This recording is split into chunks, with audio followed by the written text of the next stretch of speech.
Selamat datang di channel kami, Rupa Masa. Selain memiliki kekayaan alam yang melimpah, Indonesia memiliki beragam budaya yang berasal dari setiap daerah. Jika teman-teman tinggal di Pulau Borneo atau Kalimantan, tentu tak asing lagi dengan suku yang satu ini, suku Dayak. Suku yang terkenal memiliki perempuan-perempuan yang cantik. Namun, di sisi lain mereka merupakan salah satu suku berbahaya di Indonesia. Mengapa demikian? Nah, barangkali ada beberapa fakta yang belum teman-teman ketahui dengan suku ini. Duduk yang manis, simak ulasan Rupa Masa berikut ini. Keturunan Cina. Tahukah teman-teman, Dayak sebetulnya bukanlah nama sebuah suku. Yang disebut orang Dayak dalam bahasa Kalimantan secara umum artinya adalah orang pedalaman yang jauh dari kehidupan kota.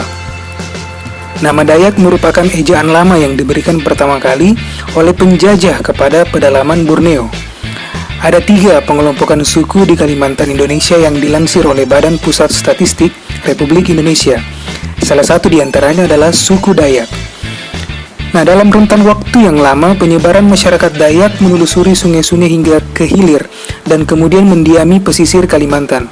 Maka dari itu, nama untuk sebutan orang Dayak memiliki arti perhuluan atau sungai. Hal ini dikarenakan budaya masyarakat Dayak adalah budaya maritim atau bahari. Dari sejarah dinasti Ming, dari tahun 1368 sampai 1643, tercatat bahwa Tionghoa datang ke Pulau Borneo pada masa dinasti Ming. Nah, disebutkan dalam buku Kerajaan Kutai Kartanegara karangan Syaukani Hasan Rais, suku Dayak merupakan penduduk asli Kalimantan ternyata masih dipengaruhi oleh penduduk luar. Nah, menurut Mikhail Komans, nenek moyang penduduk Kutai Kartanegara berasal dari daratan Asia yakni Cina Selatan. Sistem kesuguhan. Berpegang teguh pada adat istiadat nenek moyang yang berhubungan dengan supranatural menjadi satu ciri khas suku Dayak, meskipun sebagian dari mereka sudah mau berbaur dengan masyarakat umum. Bagi suku Dayak, dunia supranatural sejak dulu menjadi ciri khas kebudayaan Dayak. Asal teman-teman tahu saja, karena kegiatan supranatural ini pula, orang luar negeri menyebut Dayak sebagai pemakan manusia atau kanibal. Anggapan tersebut sebenarnya tidak benar karena suku Dayak sendiri cinta damai asal mereka tidak diganggu dan ditindas semena-mena. Dari bahasa orang Dayak bermula pada rumpun bahasa Austronesia, bahasa tertua adalah sangen atau sangian yang dipakai dalam upacara adat itu sendiri. Saat ini hanya sedikit orang Dayak yang mengetahui bahasa sangian ini karena kaum muda sudah cukup lama berinteraksi dengan masyarakat lainnya yang memiliki perbedaan bahasa. Bahasa Otdanum atau Dohoy merupakan bahasa perantara orang Dayak. Pakaian adat suku Dayak itu sendiri dinamakan ta'a untuk wanita dan sapai sapak untuk kaum lelakinya. Umumnya, para pria Dayak melengkapi penampilan mereka dengan mandau yang terikat pada pinggang mereka. Nah, siapa nih yang belum tahu mandau? Nah, teman-teman, mandau merupakan senjata suku Dayak. Lebih dari sekedar senjata, masyarakat suku Dayak percaya di dalam mandau bersemayam roh nenek moyang mereka. Sebagian masyarakat Dayak yang masih menganut kepercayaan pada roh-roh. Roh-roh yang dipercayai ada 2, yaitu Sangian Nayu untuk roh baik dan Toloh Kambe sebutan untuk roh jahat. Salah satu upacara adat yang masih dipertahankan hingga kini yaitu upacara pembakaran mayat.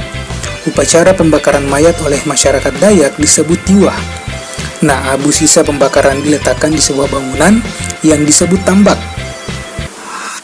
Pesona kecantikan gadis Dayak dan aura mistisnya. Ada begitu banyak hal yang menarik ketika berbicara tentang suku Dayak. Utamanya adalah pesona kecantikan perempuan suku Dayak. Nah, gadis Dayak yang dikenal memiliki kulit kuning langsat dan rambut yang hitam pekat, terkadang hal ini membuat gadis Dayak dianggap sebagai orang dengan keturunan Tionghoa karena ciri fisiknya yang mirip. Menurut sejarahnya, seorang budayawan Dayak berpendapat bahwa gadis-gadis Dayak ini memang berasal dari percampuran keturunan suku Dayak asli dengan orang Tionghoa. Daya tarik gadis suku Dayak tidak hanya terletak pada kecantikannya, tapi pada keanggunannya. Sifat yang lemah lembut menjadikan gadis Dayak disukai banyak orang. Namun, stigma yang berkembang di masyarakat soal keyakinan bahwa gadis Dayak mampu menghilangkan alat vital lelaki. Wow, wanita Dayak dikaitkan dengan mitos satu ini. Nah, teman-teman, siapapun yang macam-macam dengan perempuan Dayak, apalagi sampai mempermainkannya, maka ia akan kehilangan alat vitalnya. Kenyataannya, orang Dayak membantah cerita ini. Terlepas dari anggapan sihir mereka yang begitu kuat, tapi inti dari kisah tersebut adalah tidak ada wanita yang senang dipermainkan. Tak hanya stigma soal alat vital yang raib, mitos ini lumayan sering terdengar. Perempuan Dayak bila sudah suka dengan lelaki jika berasal dari luar Kalimantan, mereka akan mengikatnya secara gaib atau tak dapat pulang dari Kalimantan. Hal ini sebenarnya bukan karena terkena black magic, melainkan fenomena normal orang jatuh cinta. Faktanya, perempuan-perempuan Dayak terbilang cantik-cantik, yang mirip dengan perempuan Tionghoa.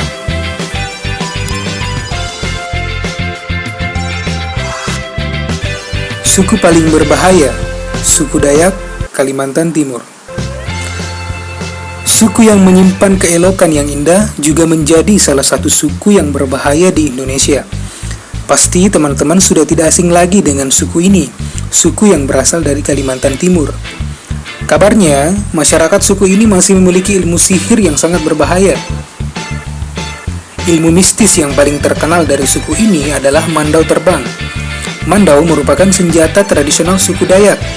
Nah, dengan ilmu mistis tersebut, orang Dayak tidak perlu mengejar musuhnya sampai mati-matian. Konon katanya, mandau tersebut bisa terbang sendiri dan menebas kepala si musuh. Nah, itulah tadi sejumlah fakta terkait suku Dayak, salah satu suku yang menarik untuk teman-teman ketahui. Bagaimana menurut kalian?